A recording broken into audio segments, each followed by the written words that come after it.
All right, they did have a battle down here at the gap I came out of it during that, and this right here, there was kind of an open area coming up here, and then it gets kind of thick. It starts getting steep, and this would be a place where they'd want to attack and to outflank. What I'm thinking, this could be breastworks. These soldiers would have grabbed these rocks and started building them up. And this could have been some of the front part of those defensive lines for Antietam, maybe, possibly. Some of these guys, they would have held out here, and they would have fell back behind the army some more time. And that's how they fought in those days. It's interesting. I'd have to look at this later, but let me get as we go on. I think we're going to get the little Antietam Creek here eventually. But on the Battle of South Mountain that started this thing off back there, that last gap area, the whole idea is when that engagement started and Lee got the news, Lee was decisive, always decisive, and he acted quick, always, and by doing so, by getting his orders out quickly, then his men had time to go, set up on the high ground, set up their defensive positions. It was that simple. The whole idea of war in that time, the whole theory, was to get the most men the fastest to an engagement, because that way you overwhelm the enemy and you rout them, and that's how you do it. The most men to the fastest to an area. And Lee was an expert at getting his orders out officially. And there was the famous Orders 191. And Order 191 was dispatched after South Mountain. This was in Antietam. And the courier got out of there, rushing to get the orders dispatched. And the couriers take off from the headquarters tent from General Lee. And one of the couriers had dropped the order. It came out of his saddlebag. And a Union troop found it. And so McClellan had Lee's orders for Antietam. That was the whole thing. That's why it was just such a bloody battle. So now McClellan could send all the men right to he knew where Lee was at. Lee was going to, and that's what made it such a bloody battle. Both armies got the mostest men they could right to the fight, and it turned out to just to be a bloodbath. A little bit of history there as we move on. I'm not feeling too bad. My leg still is tight. I'm gonna have to start stretching at night and in the morning. I'm gonna set my. We'll see. I'm not gonna push it, but you know, I just got to keep going.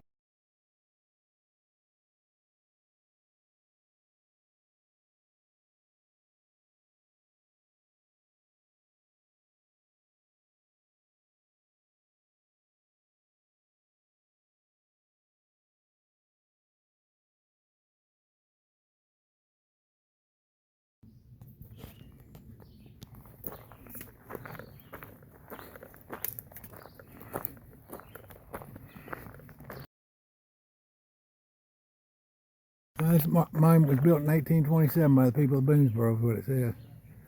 And he died 2 years after he was president. He didn't have much of a retirement. He said that thing was used as a signal station by troops in the war. And here, there's some other hikers coming. That's the original Washington Monument right there. Check this view out. Since of Boonesboro. This was built it was built 60 years before the one in Washington was built, and Washington D.C. was built. And this was the first one. This was built by the people of his age, dedicated to him. A little different. Okay.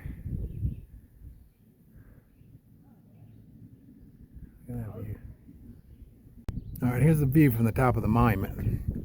Boonesboro would be over right there on the monument, would be out there. That's where I just came from.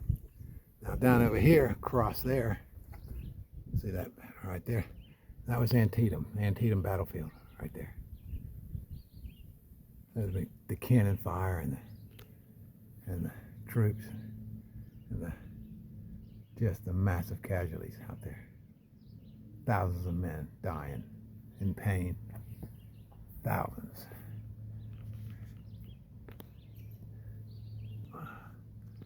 Like I said, this kind of looks like the Shenandoah Valley a little bit, but it's not.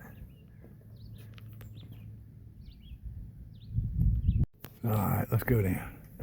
Check this out. I'm gonna hold it, go down this thing. Let me get it. Woo. These people built this back in 1827. It's been renovated a couple times, I think. It's old. It's a heck of a tire.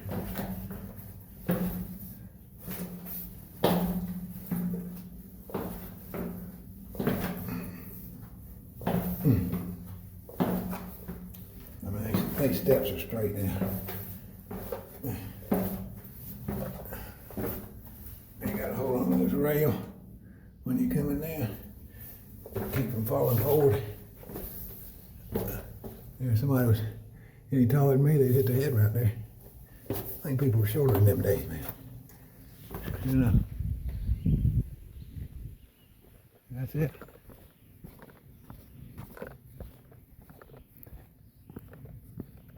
Yeah. That looked like a good place right there to put a hammock tree, but then I look at this doggone dead thing here. Jeez. That wind picks up tonight and knocks that thing over. It's gonna come right down here. No, or that one. Look at that. Look at that giant one right there. That come down here. Nah, I'm gonna get out of here. I don't know, it'd be nice. This is lower, protected by the wind. It's a lower on this, and we're fixing to do a climb. There should be a breeze coming up and down this thing here. So, I don't know. Let's look over here. My only concern about this spot, I can go between these two trees here. See how the area is almost gamed? It looks like somebody's been through here. I don't think it's been somebody camping, you can tell. And I'm not so sure about the rules in Maryland. I think you're supposed to camp around the shelters anyway. My only concern is if this is a route. Is it a bear coming through here to get them berries?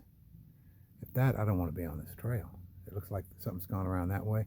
Could be deer. Deer going out there feeding on them. I don't know.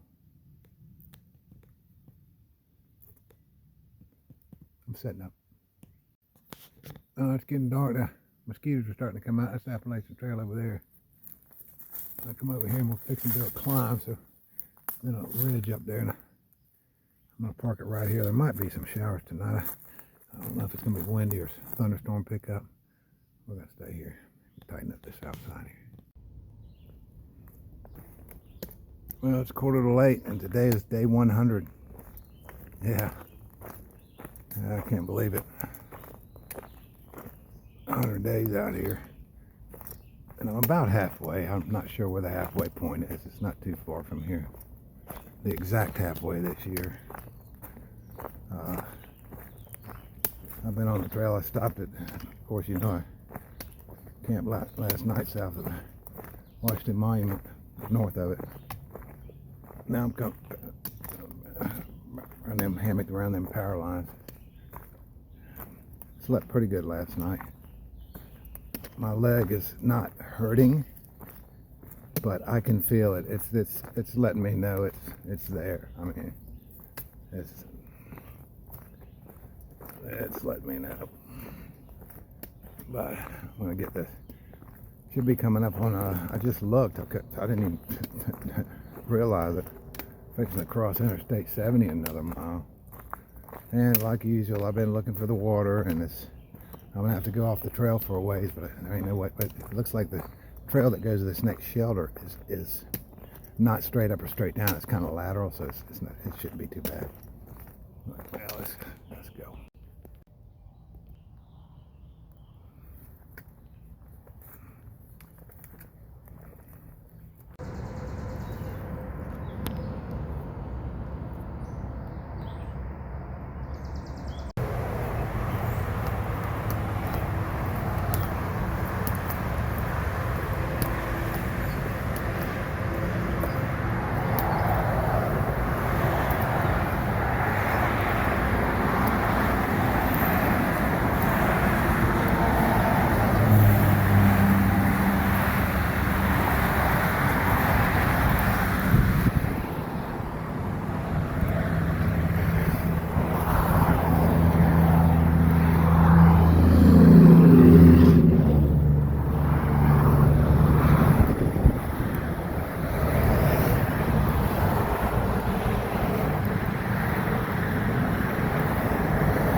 Well, I climbed up here with my pack on. Let me get.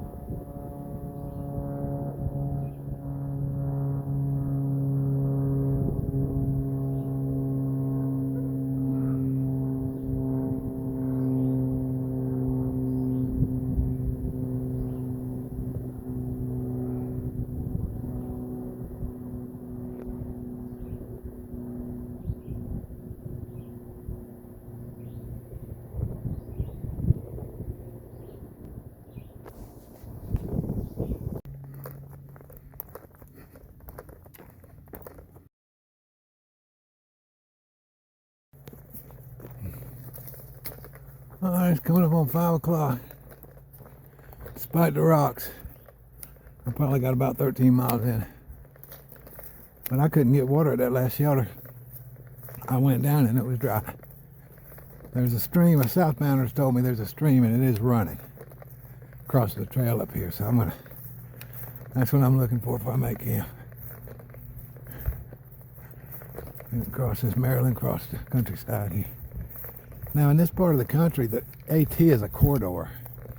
It's not it's got private property on both sides. It's a corridor. And it's like that up here. There's no national forest and all that. I don't think we'll enter any big national forest till we get up around New Hampshire and all. All right, let's go. Somewhere up there. There's plenty of state parks we'll go through. You can see them hay bale rounds over there. This field gets some hay in. It's good for something. I wonder unless they got the AT corridor coming through here. And they're still getting their hay in. Huh.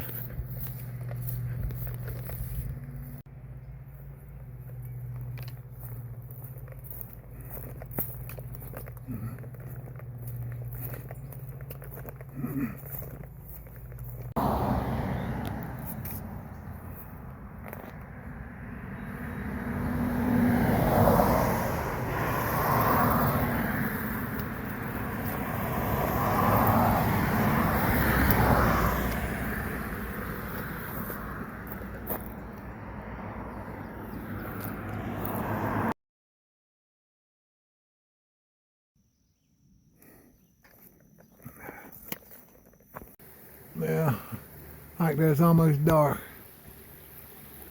I didn't want to hike this far, but I had to get this water. That's a good water source. Next water source is Tatum Creek. But I'm going to climb this mountain. There's a flat spot close to the top. I think I'm going to be able to find the hammocks. But the contour lines show a flat, kind of a flat area, and that's what I'm looking for. Get out of this bottom. This is hot down here, muggy. It's almost dark. This camera picks up light pretty good. Appalachian Trail that way. Appalachian Trail starts going down that way. I'm right there. Now the next spot we're going down. Next spot I come to is Antietam Creek. Antietam Creek, and that might even be that old. I didn't even notice it when I put up here. Breastworks right here. I mean, out of nowhere, just if you look. Right here, I'm sleeping right beside them. They extend on down the hill there. Interesting. Okay, I might be on a little skirmish over here somewhere. So there might have been a part of the battle. All right, I'm going to be I almost couldn't find a spot, and the reason being, I found about 2 other good hammock spots. It's a little flat up here. I had to get up off the bottom, get away from the mosquitoes. It might storm tonight. And if it does that, these rotten trees will come down, and there's rotten trees all over on this ridge. Right up, I'm looking at one right there, but I looked this thing over real good, and I think this is about the best, safest place for, if it gets really windy and stormy. There's rotten trees around, but none of them are anywhere close to me. On this exact spot right here, I was worried about that one tree not bending too much when I get in it, but it's holding up real good. So this will work. If you go, I can't get on the high ridge. because a thunderstorm, you know, you get hit by lightning, that's it. So this is the spot. I almost couldn't find it. I don't know what I did find it. I would have found a spot. I would just had to go deeper in them woods over there. You get disoriented in here. You know, I had to wake up. I guess I got my GPS. I'd figure out how I got out. But I kind of like to be right on the trail. It feels good to be right there, looking at the Appalachian Trail. You know what I mean? It just does.